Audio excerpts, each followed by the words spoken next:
Good morning, everyone. Just after 10 o'clock, so we'll get started here. This meeting of the Committee of Adjustment is being called to hear applications under the Planning Act Planning Act for minor variance and or consent. This is a statutory public meeting. Anyone having interest in any of these applications may make oral or written submissions for the committee's consideration. The committee will render a verbal decision this date, and the agent applicant, whichever will receive the copy of the committee's decision in writing via email 10 days after the meeting. Meeting procedure. Please note that each application will be addressed in the following matter. The planning coordinator will introduce the application and staff recommendation outlining the report, which was posted on the City of Kitchener website the Friday prior to today's meeting. The chair will remind the committee of late written submissions circulated prior to the meeting that should be taken into consideration. The chair will confirm with the applicant/agent if they review the staff report and whether they're in support of the staff recommendation. The chair will invite parties in opposition to make an oral submission. Parties providing oral submissions should endeavor to keep their comments succinct and avoid repeating comments already stated by other parties. The committee members may ask questions of the parties in opposition if there are any, and the chair will invite the agent/applicant to make comments if any. The agent/applicant asks questions regarding the staff recommendation. The committee members may ask questions of the agent/applicant. The committee members can ask questions of city staff. Afterwards, the committee will pass a motion to either approve, reject, or defer the application. Minutes. The regular minutes of the Committee of Adjustment meeting held on December 9th, 2025, as served to members, need a motion for that to be accepted. And so can I get a motion to accept the minutes from our last meeting? A member Bob, a seconder, member Marco. All those in favor of approving the minutes? Unanimous, that's carried. Thank you so much.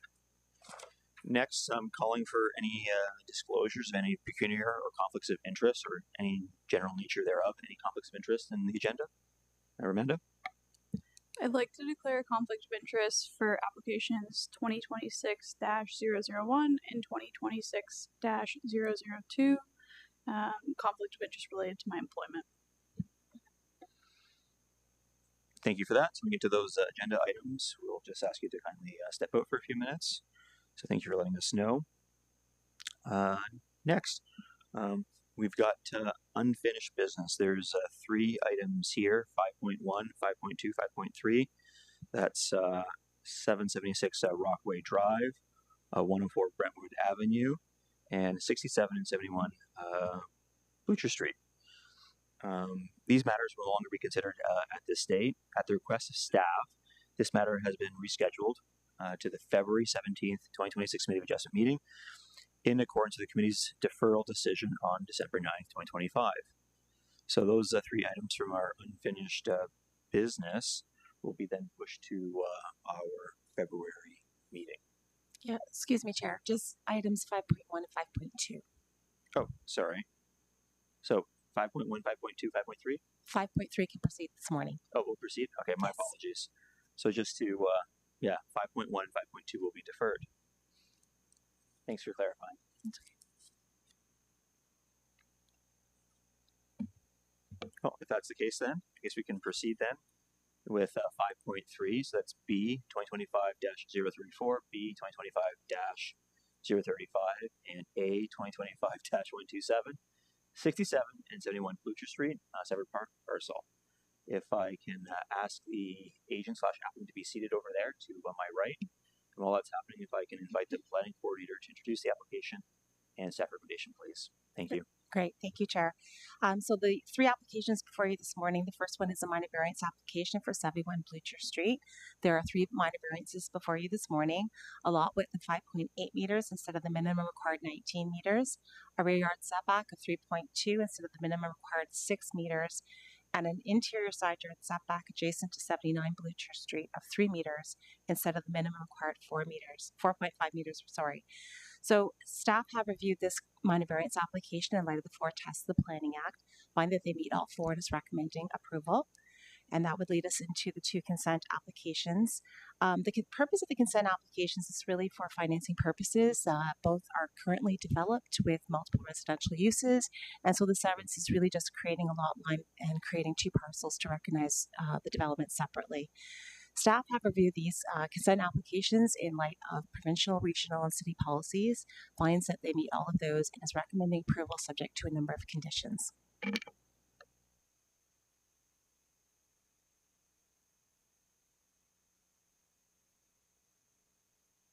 Thank you so much. If I can confirm with the agent applicant if they've reviewed the staff report and whether they're in support of the staff recommendation, and if you can kindly introduce yourself too, please. Thank you.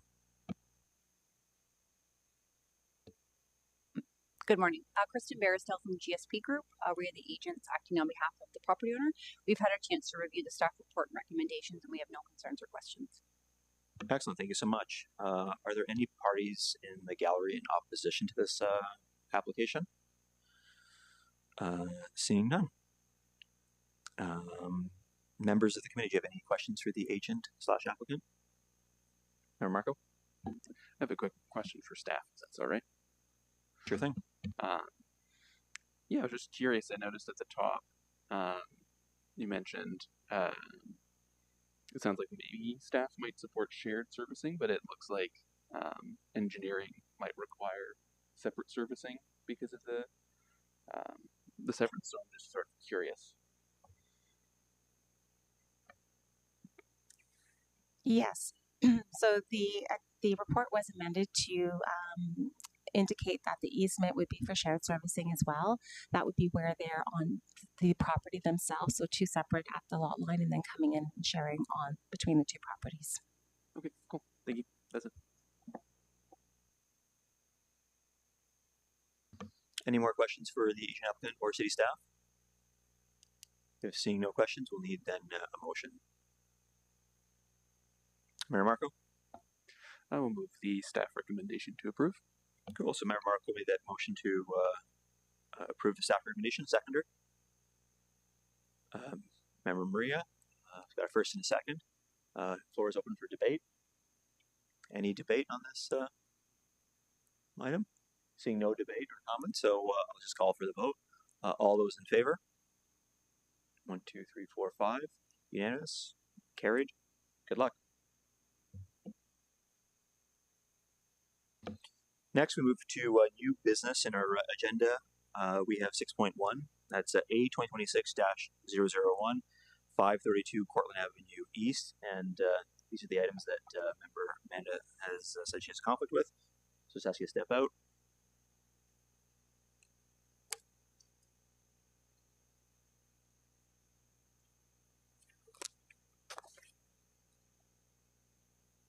Okay, so Member Amanda is out of the room, so if I can invite the agent applicant to be seated over there to that chair right there to my right, your left. And if I can kindly ask the planning coordinator to introduce the application and staff recommendation, please. Yes, thank you, Chair. This is a minor variance application for 532 Cortland Avenue East. There are two minor variances before you this morning. The first one to permit parking spaces and drive aisles not to be located entirely behind the area on the ground floor devoted to the multiple dwelling use. And the second variance is to permit a building length of 30.5 meters instead of the maximum permitted 24 meters. These two variances will facilitate the redevelopment of the property with the multiple dwelling having 5 dwelling units. Staff have reviewed the variances in light of the 4 tests of the Planning Act and find that they meet all 4 and is recommending approval.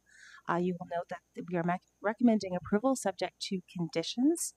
One, that the demolition permit for the existing dwelling is obtained, and prior to that there is a plan demonstrating no impacts to trees on adjacent properties. And the other conditions relate to conditions that are required by the GRCA. I'm happy to answer any questions. Thank you very much. If I can ask the agent or applicant to introduce themselves, please, and if they've reviewed the staff report and whether they're in support of the staff recommendation. Good morning. Nick Bogart from MHBC, agent for the applicant. We have reviewed the staff recommendation and don't have any concerns. Excellent, thank you. Anyone in the gallery in opposition to this application? Seeing none, Okay, thank you. If you just go to that microphone right there, I'm pointing to my left, your right. That one more over. Yeah, thank you. And you just press the button when it goes red, you can speak. And if you can just introduce yourself, please. Just like the big one there with the little talking there. Oh, you Yeah. got it. And just My introduce name's- yourself, please. Yeah, Chuck Howard. I submitted a written submission last night. I live in the neighborhood 301 Bedford Road, and our property backs on to 546 Cortland. Yeah, so I don't really have much more to say than what's in the written submission, but just to summarize the concerns about flooding, possible flooding, damage to the trees. This is a bigger development than when we first learned of it. All of a sudden, we're now at 3 stories instead of 2. So, yeah, I pretty much summarized our concerns here, but it seems like a bigger change than we were expecting. And I didn't quite understand the city staff person. The sound is a bit muffled. Can you review what you just said previously? Yes, so staff is recommending approval of the minor variances as we feel they meet the 4 tests of the Planning Act, but we are imposing conditions to ensure that there are no impacts to trees on adjacent properties. So one of the conditions is for a tree management plan that must be prepared prior to building permit, demolition, and that's to ensure there are no impacts to trees on adjacent properties. And the other conditions were required by the Grand River Conservation Authority to ensure that there's no impacts to the flooding, flood lines, and that they get a permit from the GRCA in accordance with their regulated area. So, what are the conditions then to protect the trees? So the tree management condition is a condition that's required by the city, and that plan must be prepared to ensure there are no impacts to trees on adjacent properties with the proposed development. And the conditions from the GRCA are that the topographic survey is completed, showing the extent of the floodplain. A grading plan is provided, that there's building plans and cross sections provided, and that they receive a permit from it's called a development interference with wetlands and alterations to shorelines and watercourses permit from the Grand River Conservation Authority. Okay, thanks. And the zoning, it complies with the zoning, these applications? Yes, so through you, Chair, the applications went through a zoning occupancy certificate review, which we require prior to submission of minor variance applications, and this is to ensure that the development would meet the zoning, and if they don't, to identify the deficiencies which are before the committee this morning. So they don't meet the zoning bylaw in 2 instances, and the first one is that there's going to be parking spaces and drive aisles that are not located entirely behind the ground floor devoted to multiple residential use. And the second variance zoning regulation they don't meet is that they are only required to have a maximum building length of 24 meters, and the applicants would like to have a building length of 30.5 meters. Okay. Is there any height restriction on in this zoning area? Zone? Yes, so the height is compliant with the zoning bylaw. That was not identified as a deficiency in the zoning review. Okay, but what's the limit on, any building in our neighborhood? I would have to look at the zoning bylaw. I don't have that in front of me right now, but the proposal is for a 3-story dwelling, which is compatible with low-rise residential development. Okay. And do they have building permits, demolition permits now, both applicants? No. So the demolition permit, as the condition reads, is that they have to prepare the tree management plan prior to the issuance of a demolition permit, prepared by a qualified consultant. So the applicant would not be able to obtain a demolition permit without receiving approval of the tree management plan. Okay. Yeah, that's it. Thank you. Thank you. And sorry, Chuck, I call you Chuck. We did get your letter before it was on our desk here, and we did read it. I'm sorry I didn't announce that before. That's my apologies. But they were on our desks here to start the meeting. We got a chance to read it. So thank you. Those are good questions there. Would the agent make any comments on the opposition, if you'd like? Yes, thank you, Chair. 1 second. I'm going to close this door here. I'll be right. Oh, you're okay. I did just want to comment on the GRCA comments and also the comments about the drive aisle. So for the drive aisle, the width reduction, it is for 546, but we're kind of talking about both anyway. But the driveway width reduction, there was a drawing done by our client just to show that the turning radius can still be met. So there's no concern created with backing out onto Cortland Ave because of that.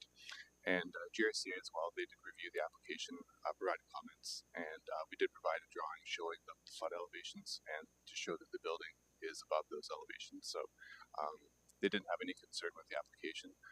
They just need the check to go through to get the permit and make sure everything is good. But just wanted to mention that. Okay, thank you for that. Appreciate it. Do members of the committee have any questions for the agent that's here? First, we've got the agent, then we have city staff. But I'm seeing no questions here for the agent, so for city staff.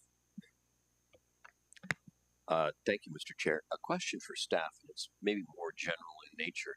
There's been a lot of discussion, and there's been even news coverage on the fact that in a lot of the places in the region, we're suffering from a water deficiency, and that there will be no new building permits issued until there's a report coming from or going to be submitted to the region on thoughts on how we deal with that. Is there an update on that from staff? We are still working with the region on the water capacity issue. There are a number of meetings and discussions that are happening behind the scenes. For the purposes of the Committee of Adjustment, the applicable zoning is in place to permit these developments, and there's no authority to stop them under the applicable zoning.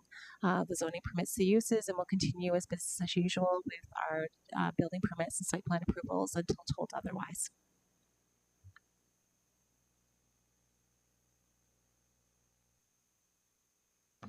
No more questions for the agent or for city staff? If seeing none, then we'll just need a motion on the floor, please. Marco? I will move the staff recommendation to approve. Thank you. So Member Marco made that motion. Need a seconder? Member Maria, the first and a second. Floor is open for debate on this agenda item. Yeah, any debate here? No, like there's reasonable concerns here from the neighbors, given how unique the property is and with the GRC considerations. But looks like they have conditions that have to be met. Make sure that everything is okay. And regarding parking in the back, probably makes more sense given how busy that part of the street is to get cars back there and then turned around.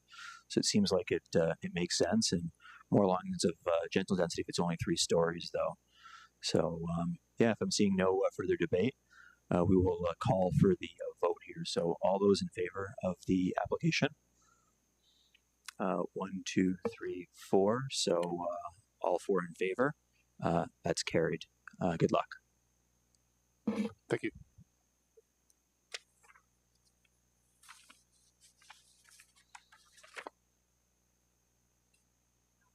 Yeah, moving along. Item 6.2, A 2026-002. 546 Cortland Avenue East. I see that you're already there at the seat. Thank you. If I can invite the planning coordinator to introduce the application and staff recommendation, please. Yes, thank you, Chair. This is a similar minor variance application for the property adjacent for 546 Cortland Avenue East. There are 3 variances before you this morning to permit a drive aisle width of 5.3 meters instead of the required 6 meters. Similar variance to permit parking spaces and drive aisles to not be located entirely behind the area of the ground floor devoted to multiple residential use, and to permit a building length of 36.6 meters instead of the maximum permitted 24 meters. These variances will facilitate the redevelopment of the property with a 3-story multiple dwelling, having 6 dwelling units. Similar to the application previous, there is this is not similar. There is a consent application that was considered in 2025 that severed the back portion, the triangular piece at the back of the property to convey to a property at 265 Bedford Road. And this has not been followed through with, so we're just asking that those conditions of the consent to facilitate that lot addition conveyance take place. And then, similar to the other application, we are requiring a tree management plan to ensure that there are no impacts to trees on adjacent properties. And again, there are GRCA conditions similar to the last application, one requiring the issuance of development interference with wetlands and alterations of shorelines and watercourses permit from the GRCA. Staff have reviewed the variances in light of the foretasted Planning Act, find that they meet all four, and is recommending approval. Excellent, thank you.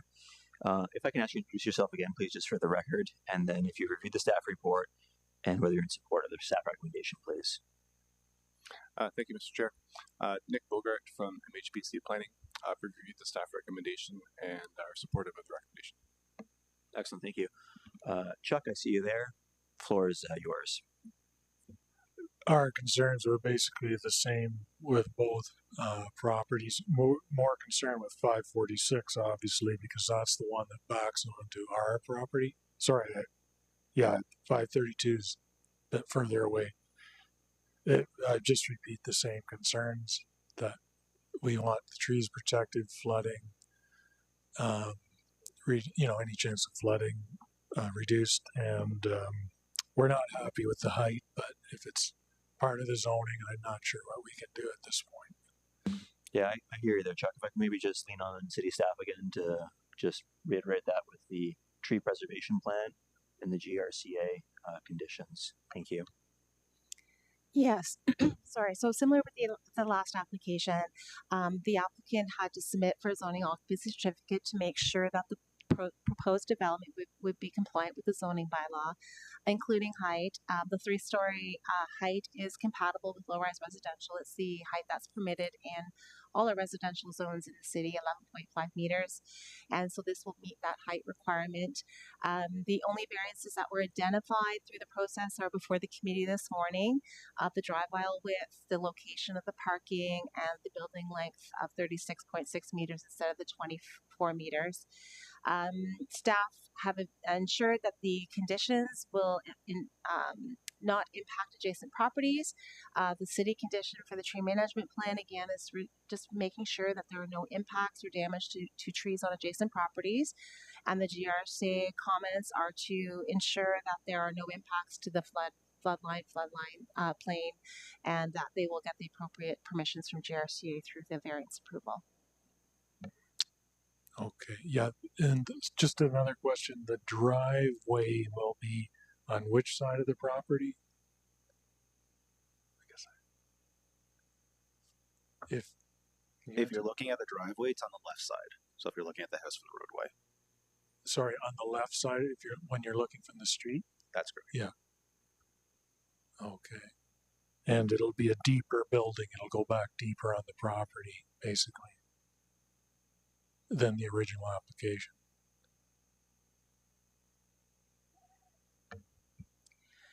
So the building will meet the rear yard setback. It's a really deep property. It just won't extend into that regulatory floodline limit. Okay.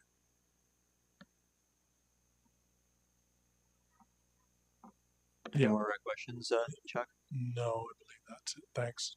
Thank you for your time. Okay. Nick, the agent, do you have any further comments you'd like to make? Thank you, Mr. Chair. The one thing I just want to add is that the initial proposal was with 2 separate buildings, which would have pushed the second building back a little further on the property and made it just a little tighter on the property. So by having the building just as one, it actually makes it so that it's a bit less lot coverage than the other proposal. So a little bit more open space that way. Excellent. There's still quite a bit of space, though, up to the back of the property still, though, too, looking at that package because of the floodplain there, too, right? So it's not like right on top there. It sounds like worse on paper when it's like 24 to almost, was it 30? But then there's still quite a bit of space at the back of the property looking at the plans. Yeah, any questions from committee members to the agent that's here or then to city staff? Mayor Marco. Yeah, I had a point of curiosity for the applicant and a follow-up question for staff. Have you considered permeable materials for the drive aisle? And then for staff, do the driveway standards for the City of Kitchener support permeable materials?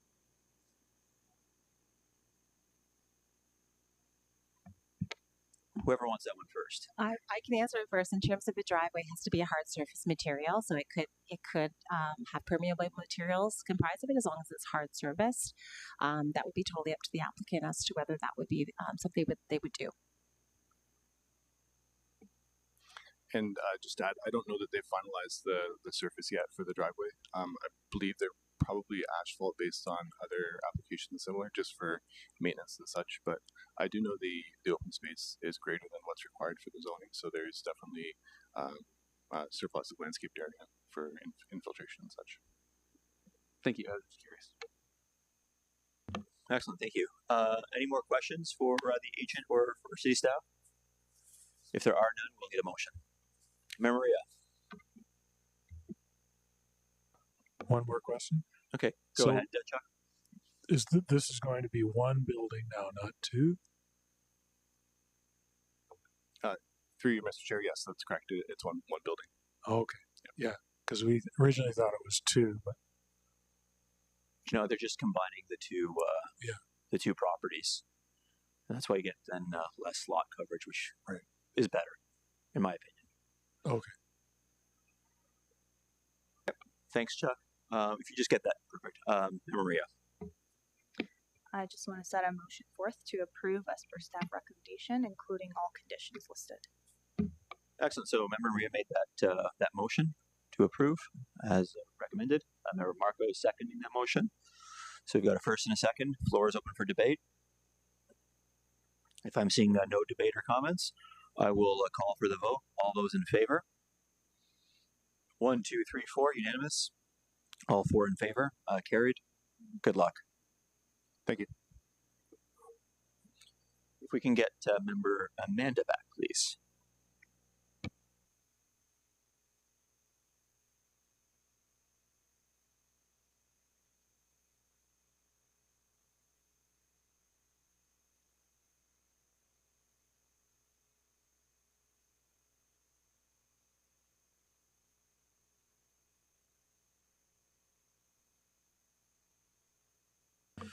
Welcome back, Member Amanda.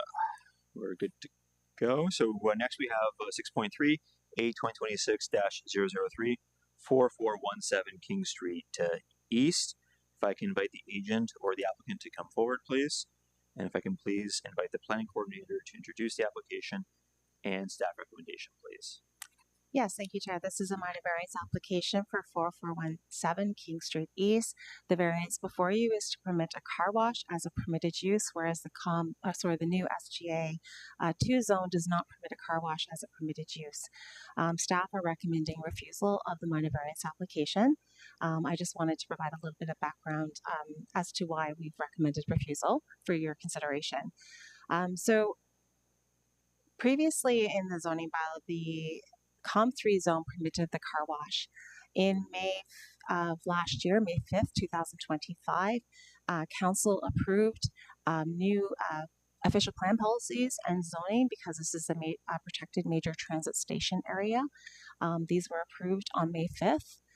The official plan policies came into effect. However, the zoning bylaw that rezoned the property from COM3 to SGA2 was appealed. It is still under appeal. Because the effective date of the bylaw would be May 5th, 2025, staff are required to dual test under both the COM3 zone and the SGA zone until that appeal is resolved. So if you consider the SGA2 zone, the car wash is not a permitted use. I would also note the official plan policies which are in effect. Official Plan Policy 15D-14 states that new predominantly auto-exclusive uses such as car washes will only be permitted in protected major transit station areas on the basis of a site-specific amendment to the plan, which is an official plan amendment. So staff feel very strongly that the variance fails on the first test of meeting the general intent of the official plan. We don't feel that it meets the general intent of the zoning bylaw. And of course, the effects of the variance, we do have concerns. And I would note that the Region of Waterloo also has concerns, being the water capacity issue right now, that the effects of the variance may not be minor. And I do not believe that the variances would be appropriate for the development of the site with the car wash. So again, staff is recommending refusal of the minor variance application as it does not meet the four tests of the Planning Act. Excellent. Thank you for that. If I can ask the agent or applicant to introduce themselves, please, whether you've reviewed the staff report and whether you support the staff recommendation. Thank you. So, good morning, everyone. My name is Christian Simonidis. I am a senior planner with Up Consulting here with the client and our client and the applicant, Daryl Furston, who is the president and founder of Innate Developments. Innate Development is an experienced developer, a development group with focus on multi-unit development throughout the region. We're here today in opposition of the staff's recommendation for refusal, and we would respectfully request that the committee approve said minor variance. So just to provide some additional background, so the relief is again required due to the city's dual testing approach, as the site is currently subject to the in-force commercial 3 zoning, which permits the car wash, and the proposed SGA2 zone under the Growing Together East initiative, which would no longer permit this use. So although the Growing Together East zoning is under appeal at the Ontario Land Tribunal and currently not in force in effect, staff are requiring alignment with both documents, which is what has triggered this application. So to provide some context, the applicant is proposing essentially this car wash is an interim use, and the development concept is fully compliant with all zoning regulations. The site is intended to be held long-term and would be redeveloped for residential purposes when the market conditions allow for. Given the scale and change and anticipated growth through the Growing Together East initiative, it's certainly unlikely that all of the surrounding areas will be redeveloped within the short term, and this is more of a long-term vision. So importantly, the car wash use does not preclude for future intensification and can be removed when development occurs in the future. So I just give an additional planning comment. So again, the in-force official plan designates for commercial uses, and a car wash is certainly consistent with what we believe the existing service commercial function along King Street East. The existing commercial 3 zoning permits a car wash, and no changes are proposed to build form standards, both for the SGA2 zone and the existing COM3 zone. The site is also adjacent to an arterial road, making it well suited for the service commercial uses such as this car wash, and represents an efficient interim use while the area transitions and the market conditions evolve. Again, I also want to emphasize that all operational matters such as water capacity, which is certainly a growing topic this year, will also be addressed through future site plan, building permit application stages. So again, there are certainly checks and balances throughout the process to manage such concerns.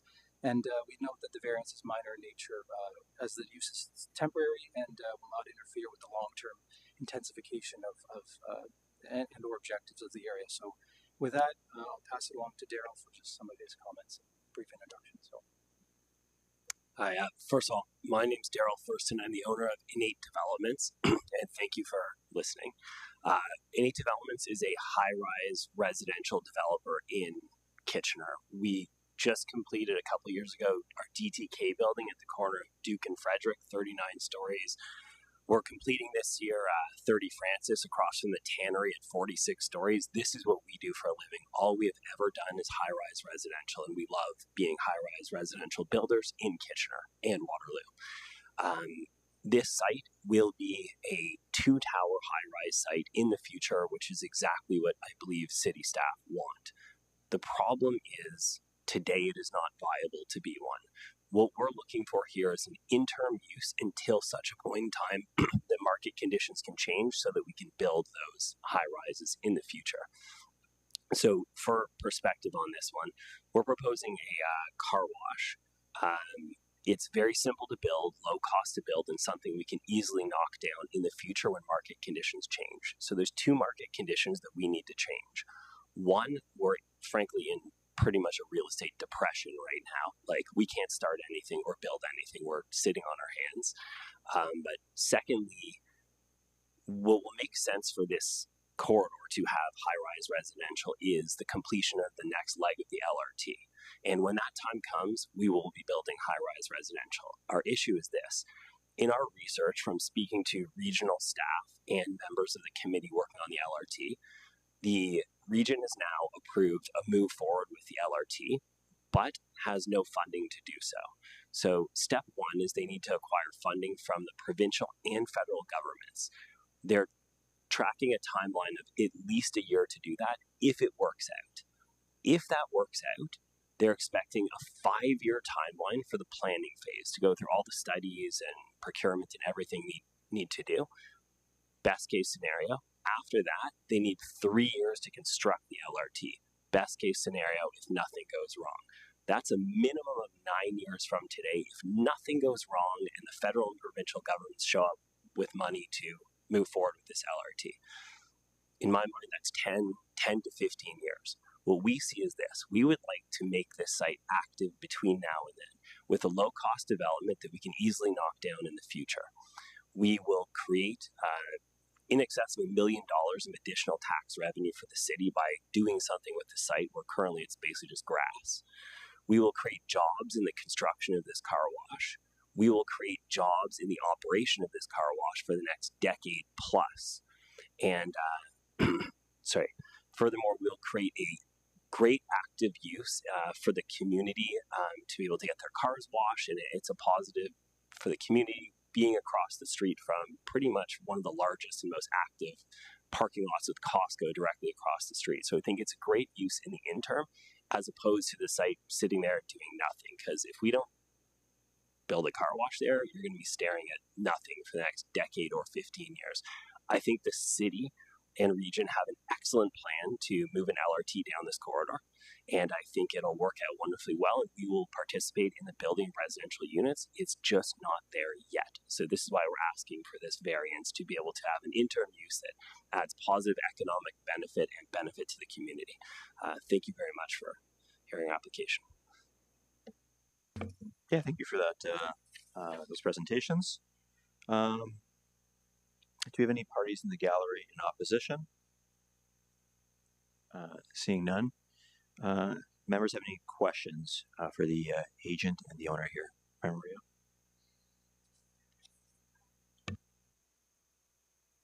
Okay, go ahead.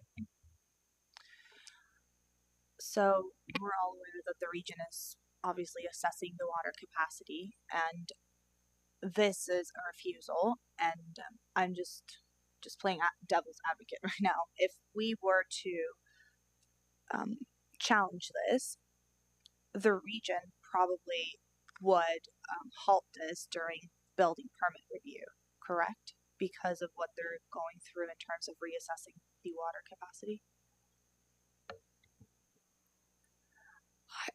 Excuse me, I would note the comments of the region.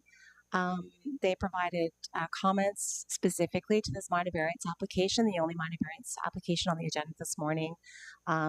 They asked us to have regard for the subsection of the Planning Act, of the provincial policy statement relating to water services. I would strongly suggest that this application does not meet provincial policy, does not meet the 4 tests of the Planning Act. And yes, the region does have appeal ability with respect to this application. Thank you.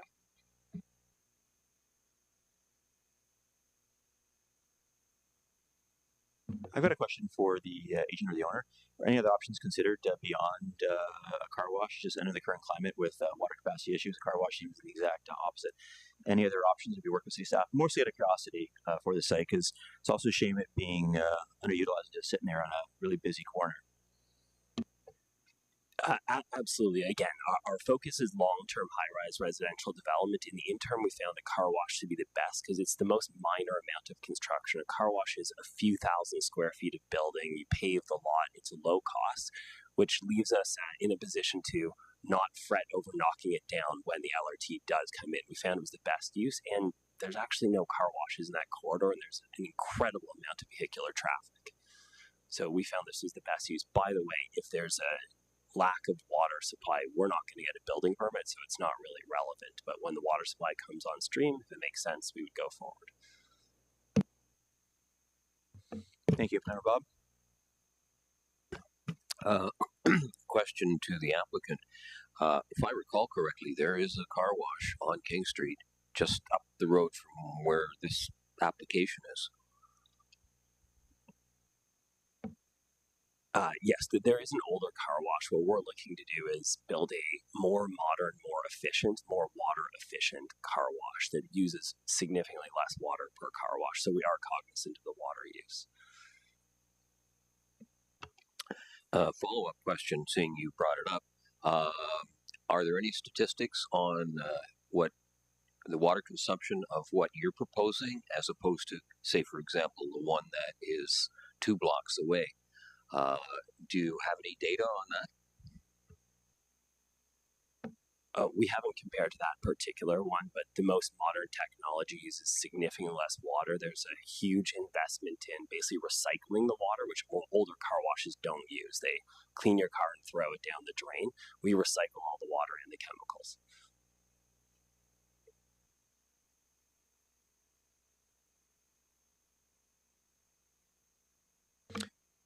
Any more questions? If I'm seeing no questions, we'll just need a motion. Yeah, go for it.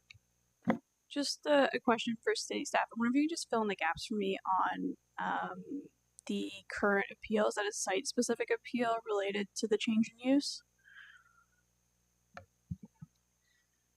So the appeal that was received on the zoning bylaw appealed the entirety of the zoning bylaw. Staff are trying to work with OLT to scope the appeal to be site specific, but we have not been successful to date. I would just note that the effective date once the appeal is resolved would be May 5th. So the property would need to be compliant as per May 5th, the SGA zone effective date.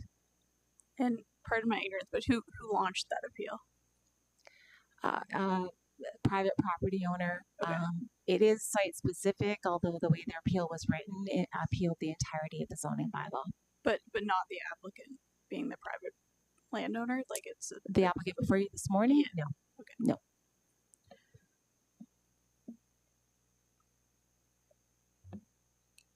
Any more questions? Yeah, I guess just a follow-up for the applicant then. And I appreciate there's lots of considerations to these factors. Why wasn't there a sort of site-specific appeal on your behalf? Maybe you can just fill in sort of the gaps and the rationale behind that of how we got here, I guess.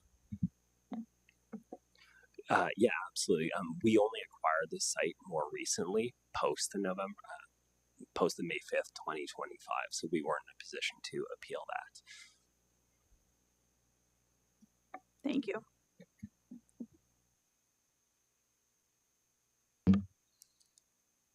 If there's no more questions, we'll need a motion. And we just have a motion, just get this up on the floor for debate. Marco? Yeah, so that we can get into debate, I will move the staff recommendation to refuse. Okay, so Member Marco made that motion for the refusal. It's a first, we have a seconder. Member Bob, first and second. Floor now is open for debate. Member Marco.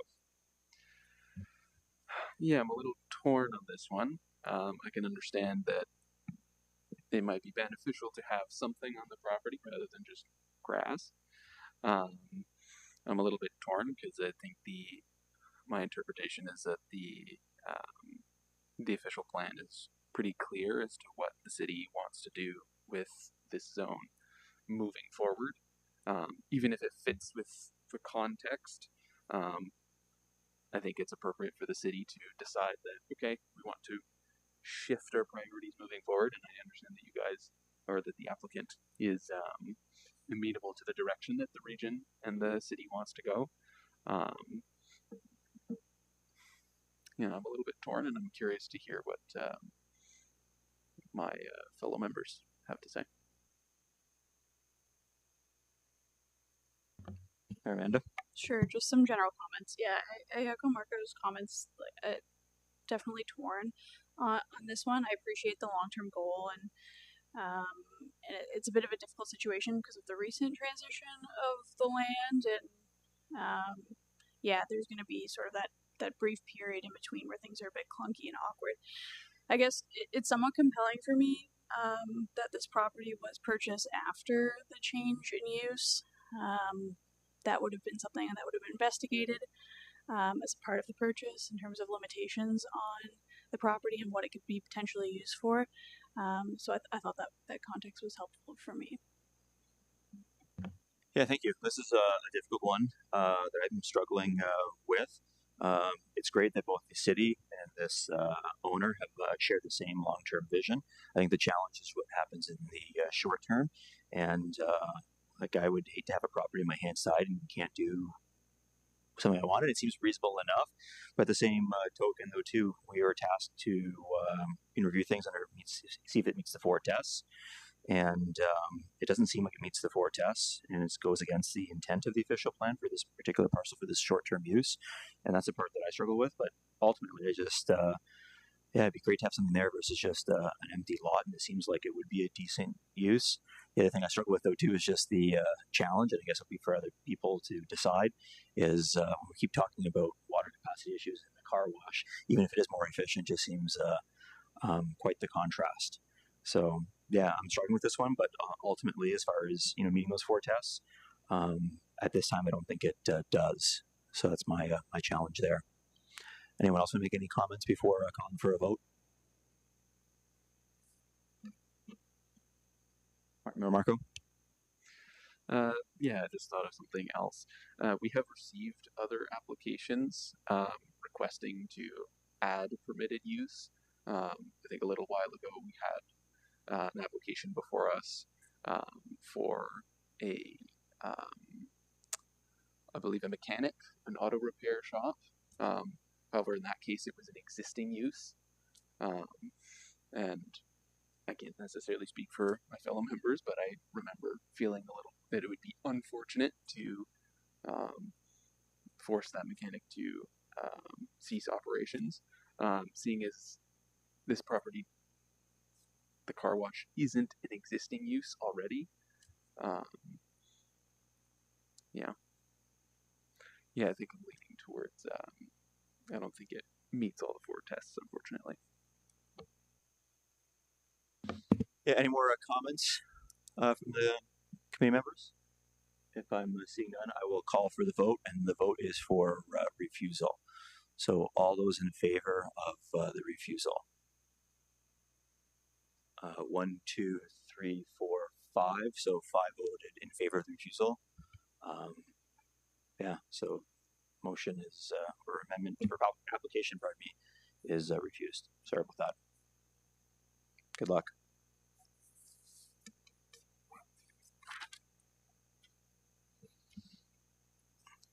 Next up, 6.4, A 2026-004, 37 Hyman Street. If I can invite the agent / applicant to be seated over there. And while that's happening, if the planning coordinator can introduce the application and staff recommendation, please. Yes, thank you, Chair. I was just informed that the applicant will not be attending this morning and have asked that this application be deferred until March.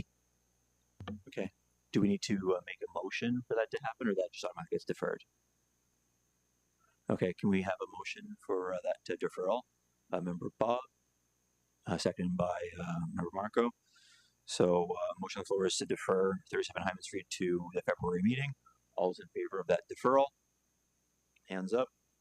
1, 2, 3, 4, 5. Yeah, that motion is deferred to the February meeting of 37 Hyman. Thank you. Next, 6.5, A 2026-005, 1541 Fisher Hallman Road. If I can invite the agent applicant to be seated, please, at the microphone, and I can invite the planning coordinator to introduce the application and staff recommendation, please. Yes, thank you, Chair. This is a minor variance application for 1541 Fisher Hallman Road to permit a lot area of 21.9 hectares instead of the minimum required 40 hectares, and to permit a lot width of 243.8 meters instead of the minimum required 300 meters. This is to facilitate the construction of a new maintenance building for the Williamsburg Cemetery. Staff have reviewed the variances in light of the four tests of the Planning Act, find that they meet all four, and is recommending approval. Excellent, thank you. If I can confirm with the agent / applicant, if they reviewed the staff report and whether they support the staff recommendation, if you can introduce yourself as well, please. Thank you. Good morning. I'm Ryan Meany. I'm working with McCallum Sather, and we have reviewed and are in agreement with the staff's recommendations. Thanks a bunch. Any parties in opposition that would like to make an oral submission? Seeing no one here in the gallery. Members of the committee, do you have any questions for the agent? None? Any questions for city staff? No? Easy peasy? Okay. Need a motion then. Mayor Marco. I will move the staff recommendation to approve. Excellent. So Member Marco made that motion. Need a seconder? Member Maria. So first and second. Floor is open for debate or any comments on this one? Seeing none. Easy one, I guess. So call for the vote. All those in favor? 1, 2, 3, 4, 5. Approved. Unanimous. Carried. Good luck. Thank you. Next up, 6.6, A 2026-006, 235 Hoffman Street. If I can invite the agent to come forward to that microphone. And if I can invite the planning coordinator to introduce the application and staff recommendation, please. Yes, thank you, Chair. This is a minor variance application for 235 Hoffman Street. There are two motions or recommendations before you this morning. The first recommendation relates to the section of the Planning Act for permission, section 45.2A2, to expand a legal non-conforming use, a single detached dwelling, to a single detached dwelling with 2 additional dwelling units, so a triplex for simple terms. The Res 6 zone does not permit singles or triplexes, so the applicant is requesting permission to expand the existing legal non-conforming single detached dwelling. Staff have reviewed this application in relation to the 2 case law tests and finds that it meets both of those and is recommending approval. The second part of the application relates to a minor variance to permit a driveway width of 14.9 meters or 88.3% of the lot instead of the maximum permitted driveway width of 6.7 meters or 40% of the lot. With respect to this variance, staff are recommending refusal. We find that it does not meet the 4 tests of the Planning Act. The parking exceeds the minimum that is required for the use. The parking requirement is 2 spaces and the applicant would like to provide 4. Transportation Planning has also reviewed the parking plan and finds that the 2 additional parking spaces do not function appropriately and accordingly not easily accessible. And so it doesn't contribute to the effects of the variance being minor, that those parking spaces are operational, and again, does not support the widening of the driveway to provide 2 parking spaces that are not functional. So staff are recommending refusal of the variance to widen the driveway to provide additional 2 parking spaces. Excellent. Thank you for that. If I can ask you to introduce yourself, please, and whether you reviewed the staff report and whether you're in support of the staff recommendation, please. Through your chair of the committee, my name is Justin Massacre. I'm the agent for the applicant. I have reviewed the staff report. I do accept the staff reports. The staff's opinion on the first part of the report being the continuation of the non-conforming use to create the triplex. I don't accept the entirety of the staff reports in regards to the not accepting the driveway width. And I have some comments in regards to that. Now would be the right time. Like to hear from me. Oh, yes, please.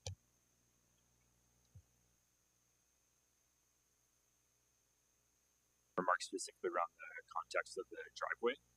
And I do believe the proposal is consistent with the established character of Hoffman Street. There are 2 existing properties on the street, directly comparable in both lot orientation and context. 492 Hoffman has approximately 10.16 meter curb cut, and 206 Hoffman has approximately 9.21 meter curb cut. In both cases, these are existing and functioning properties. Our proposal is actually narrower than most precedents, and rather than maximizing the curb cut, we deliberately designed the cut to be as narrow as possible to reduce visual impact. Staff's criticism references the overall paved area deeper on the property, but the interface of the public around the curb cut is actually minimized. This directly counters the concern that the design will dominate the streetscape with asphalt, as stated in the staff comments. Another point to mention is, my opinion is the City of Kitchener measures driveway width in a very unique way. My experience with other municipalities is such that they'll measure the driveway width like at the curb opening, not like the maximum extent that the driveway actually is. In fact, now we're actually measuring the width of like the parking lot more so than what would be like the drive mile area. So I'd just like to make a comment about that. And I would like to mention that this proposal aligns with housing policy and the functional needs of the site. So the staff agreed to acknowledge that only 2 parking spaces are required, but we were actually looking to provide some additional parking space. And I wanted to mention that adding the ADU does support the city's housing pledge. It's a gentle form of intensification, and it's in the public interest and has no adverse land effects.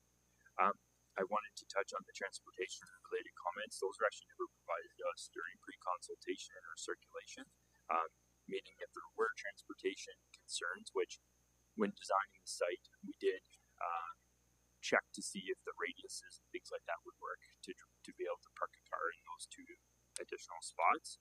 But transportation never provided justification as to why that wouldn't work.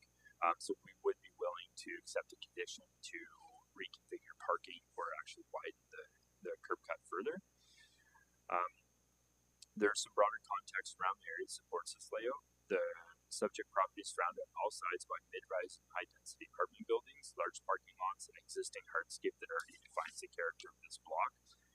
It's illustrated clearly in the staff photos that were provided in the report. And I do believe that this variance could be minor and desirable in this context, in that it has a lower impact as it's similar to other properties on the street. We're trying to keep the curb cut as minimal as possible. And we do believe that it's not harmful to any neighbors as there's no objections from the public. And finally, we'd like to support better housing outcomes.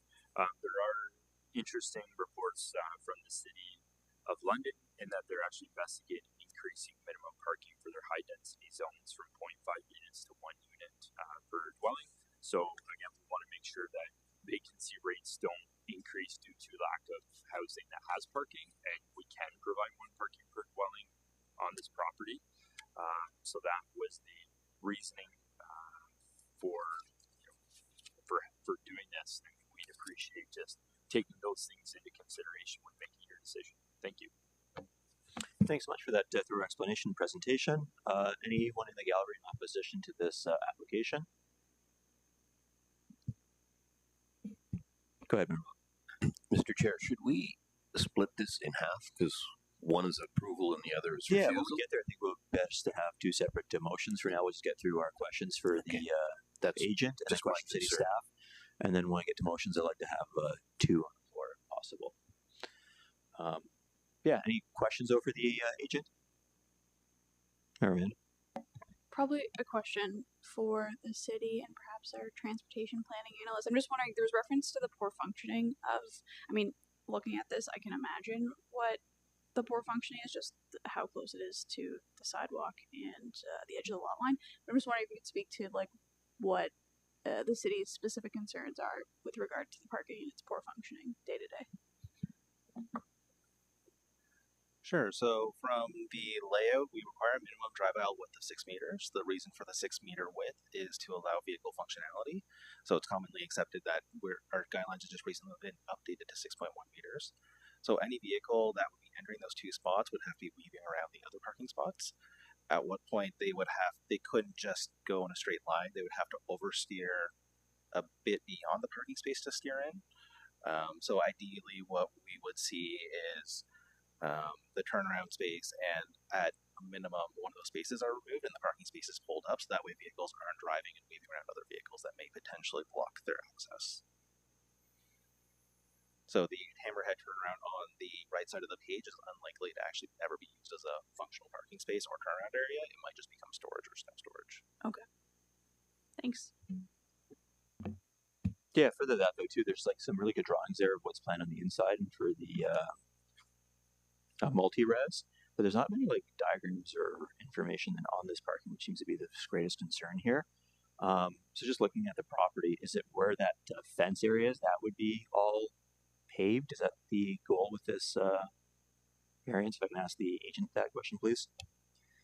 It's basically the area where there's currently a large tree that's on like a private tree on private property, and there's currently a shed, small little storage shed on the property, not the detached garage, but a storage shed. That area is where we're looking at claiming more parking area. Okay, and then just follow up though too. Do do you have like tenants in place that need vehicles to park on there? It just seems like interesting to get rid of that, which essentially would be the backyard for that property and just kind of pave it all. Yeah, it's just interesting, like why it's needed then. The tenants that would be occupying this building, the owner's looking to renovate them as higher quality units, so not like lower income or something like that. So people that would typically require cars for commuting to work and things like that. Okay, thank you. And then just to be clear, then the curb and driveway to the street would remain the same. It's just that area there would just be paved, correct? That is what we're proposing, to actually maintain that existing driveway access from the street right now. Excellent, thank you. Any other questions? If seeing none, I'd like to split this up if that's okay. So if anyone's making a motion, I would just encourage if we can break these two things up, because one is recommendation is to approve and the other one is to refuse. So anyone making the motion, if you can make that clarification, please. Yes, Mr. Chair. Because one is being approved or recommended to be approved and the other is recommended to be refused, I think we should split these in two. So my motion is to split them into two. Okay. I don't think we need to vote on that. I think we just make one motion at a time, I would imagine. So if you just maybe make one motion first. Yeah, thank you, Mr. Chair. In dealing with the first one, minor variance application 2026-006, the first half of the application, I'm going to move that be approved as per the staff's recommendation. Excellent. So for clarity, Member Bob made that motion, which is to approve. It's the legal non-conforming use of a single attached dwelling, and that motion is to approve the staff recommendations. So that's the first. Is there a seconder on that? Or Marco? All right, cool. So a first and a second. The floor is open for debate. Any debate on this one? No, seeing no debate. This one makes sense and love to see it. And I think this is, great. So that's pretty straightforward. We'll just call for the vote on this one. All those in favor? 1, 2, 3, 4, 5. So that one carried unanimously. Approved. Way to go.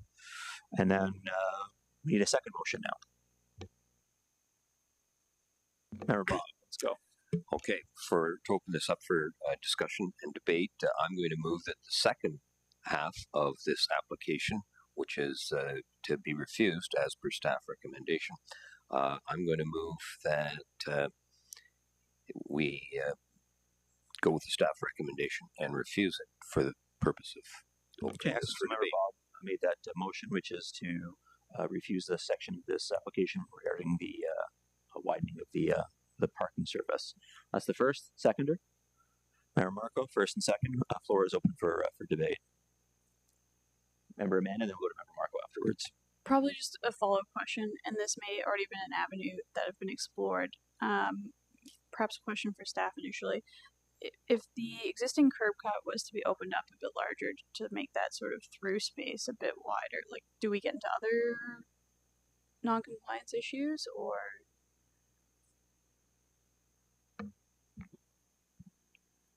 From a staff perspective, the driveway width would not, the variance would not increase because the variance is for the widest part of the driveway. However, the variance's impacts and effects would be different along the street line, so staff would need to review that proposal in light of the 4 tests of the Planning Act. I would suggest that the applicant is proposing 6 parking spaces for 3 dwelling units. The additional 2 parking spaces do not function with the curb cut as is. They're taking away green space, a large tree. They're not required, not needed, more in excess of the zoning bylaw. And staff do have concerns with the width of the driveway being almost double of what would be permitted in a residential zone and the precedent that this could set moving forward. Thanks. And I guess just maybe just a point of interest on the applicant mentioned, I guess the unusual way in their words that the city measures driveway width. Do you know, like offhand, whether is this consistent with like other nearby municipalities?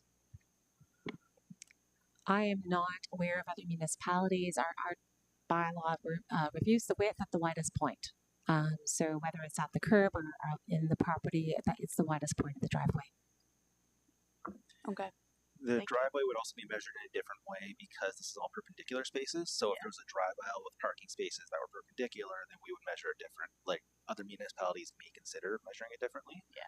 But as these are all perpendicular to the road, then from my understanding, this is consistent with. Yeah, I other understand. municipalities. And then maybe just a question for the applicant following up on that. Have you explored sort of increasing the opening, sort of in initial drafting stages? Yeah, that's a great question. We did originally, and then it actually was through a consultation with the municipality planners that they didn't want to increase the width significantly, and we thought that would make a lesser impact on the streetscape by keeping, the width close to it, or keeping the existing width or close to it. Okay, thanks. Hey, Marco. Yeah, I have some curiosity that the applicant might be able to answer.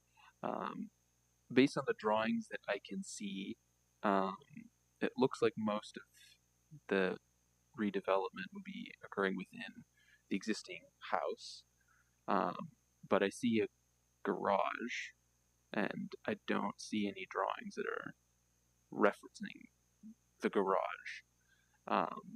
So if parking was a major concern, could you remove the garage or use the garage for parking? Thank you. Yes, so that was discussed actually with the owner originally when we took on this project. Is what if we did demolish the garage to create maybe a smaller parking lot area that had the 4 parking spots that we were trying to get. The owner was trying to keep the garage for things like storage, things like that for the tenants or for his own use. And we were trying to maintain the parking without demolishing the garage and just adding cost, obviously, onto a project. The other factor to consider is the reason why the parking is configured as it is because the garage is there. Obviously, the 2 parking spaces have to be in front of that garage, which means you can't get 4 parking spaces out of what's there. It's rather parking in the garage and parking in front of it. And obviously, with tenants using the space, if someone's parking in the garage and someone's parking outside the garage in front, that wouldn't really work. So basically, any parking configuration that works for a multi-residential use, it essentially takes away the parking spaces in the actual garage area. Okay, thank you. Yeah, the plan for the structure itself for the multi-res looks so amazing, and it looks really good. I drive a pickup truck, and I love parking, and I love the idea of adding extra parking, but I don't think this plan makes a whole lot of sense, just given the corner lot, getting rid of the tree and that green space and just paving all over it. I do appreciate the applicant came to the committee and tried doing this properly, versus sometimes you see people just pave over anyway and ask questions later. But ultimately, I'm going to support this refusal because I just don't think it makes a lot of sense and won't function well, especially given the corner lot and how it will look. So, for that reason, I'm supporting the refusal here. I just don't think it works. Chair, can I just provide some further clarification to Member Amanda's question in terms of the widening at the curb? So the definition of a parking lot is 4 or more parking spaces. So one of the reasons for trying to provide the hammerhead is so that the cars could exit it in a forward motion. By widening the driveway at the street, cars may be exiting in a backwards motion, which is not permitted in a parking lot. So it may introduce an additional variance if we were to allow for 4 parking spaces to exit in a backwards motion onto the street. So that was, I believe, one of the reasons why the hammerhead was requested, so that the 4 parking spaces could, at least 2 of them could exit in a forward motion.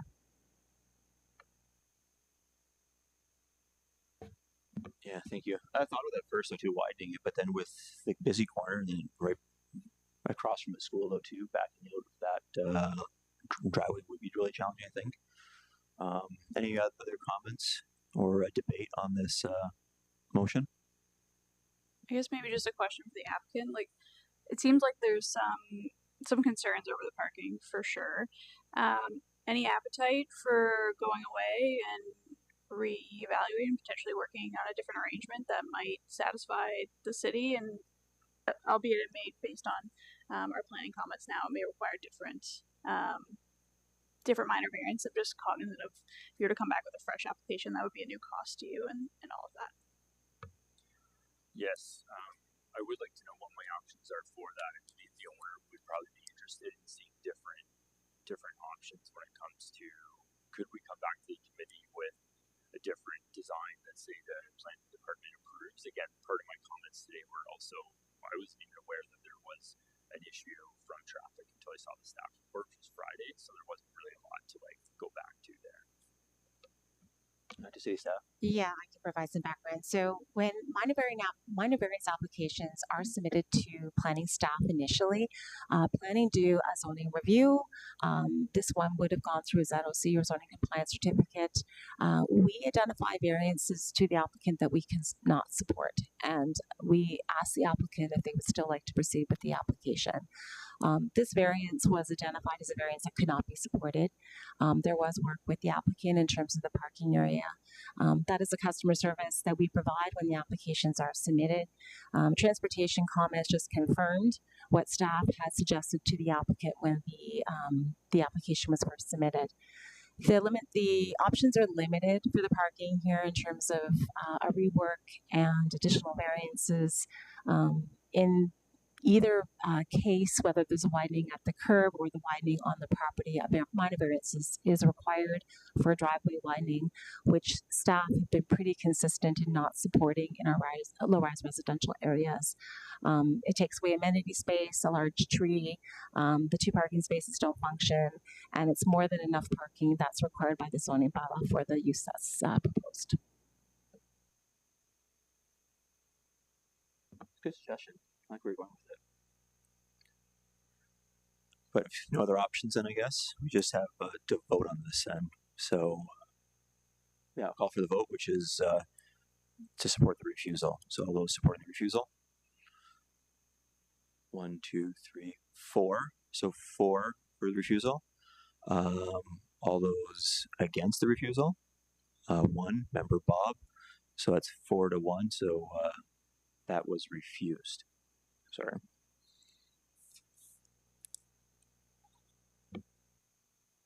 Moving along, we have 6.7, A 2026-007, 56 Woolwich Street.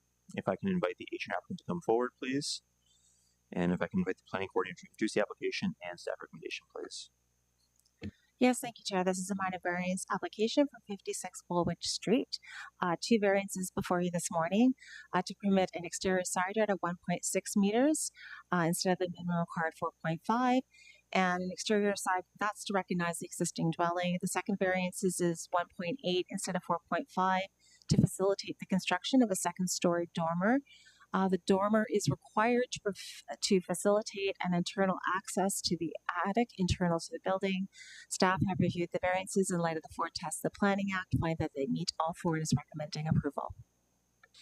Thank you so much. If I can confirm with the agent applicant if they reviewed the staff report and whether they're in support of it, and if you can introduce yourself too, please. Thank you. Good morning. My name is Noel McNamara, agent applicant. We've reviewed the staff report and we're in support of the recommendation. Excellent. Thank you so much. Anyone in the gallery in opposition? Seeing none. Questions for the agent? Questions for city staff? Motion. Mayor Marco? I will move the staff recommendation to approve. Excellent. So Mayor Marco made that motion. Can I get a seconder? Member Maria? Any comments? No. Yes, Mr. Chair, very quickly.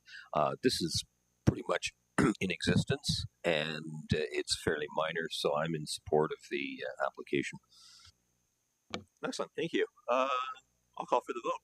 All those in favor? 1, 2, 3, 4, 5. All in favor? Carried. Good luck. Next, 6.8. A 2026-008, 14 Sportsman Hill Street. If I can invite the agent applicant to come forward, they are. And if I can invite the planning coordinator to introduce the application and staff recommendation, please. Yes, thank you, Chair. This is a minor variance application for 14 Sportsman Hill Street. Variance to permit a westerly side yard setback of 0.1 meters instead of the minimum required 0.5 meters, to legalize the existing steps in the side yard and facilitate an additional unit being created inside the single detached dwelling to create a duplex. Staff have reviewed the variance in light of the 4 tests of the Planning Act, find that they meet all 4 and is recommending approval. Thanks a bunch. If I can ask you to introduce yourself, please, if you've read the staff report and you're in support of it. Good morning. I'm Simran Singh, representing the owner of the property. Thank you. And have you reviewed the staff report and are you in support of the staff recommendation? Yes. Excellent. Anyone in the gallery in opposition? Seeing none. Any questions for city staff? Or pardon me, for the applicant? Any questions for staff? I do. Like, we've had these things before. They're so tough with these like side walkways, and we've had issues before with EMS, and this one seems so tough with the steps and really like no space in between either property. Why is this one okay in comparison to some others? Just to challenge you a little bit on that front, because on paper it doesn't look like it, and the pictures don't make much sense either. Yes, staff have typically not supported these step stairs in the side yards. They've been challenging for emergency services. The reason for supported this one is that engineering reviewed it, feels like grading and drainage can be accommodated with some modifications to the steps. From emergency services standpoint, it's ideal to have the steps rather than just a slope for ease of access. So in this case, emergency services did support the reduction as they felt the steps were a safer alternative than just a slope sidewalk for winter conditions and such. So yeah, this one's a little unique and different. Staff did struggle with this one, but there was a work behind the scenes with emergency services and fire to make sure that we could support this one. Thank you for that explanation. So essentially the slope and the steps is what made the difference here. Okay, any other questions for staff? Oh, Mayor Marco. Quick question for the applicant. Just curious, have you considered adding a railing? That might be nice in the winter. No, actually, I don't think the railing will be sufficient there because the steps are only like very wide. So the main concern is about the water drainage. So the suggestion we have suggested to the staff is solving the problems. That's all. I was just curious. Yeah, and that suggestion is just that like catch basin with that permeable stones on top, correct?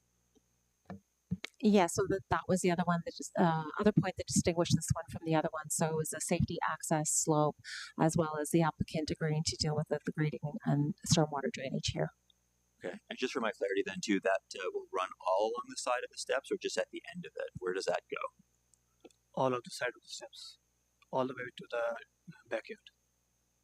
And then that doesn't infringe on the neighbor's property? You still have space there? Yes, we do have space.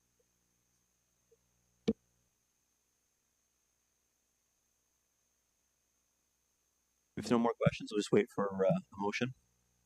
Mayor Marco? I will move the staff recommendation to approve. The Member Marco made that motion to approve staff recommendation. A seconder? Mayor Amanda, first and second. Floor is open for debate.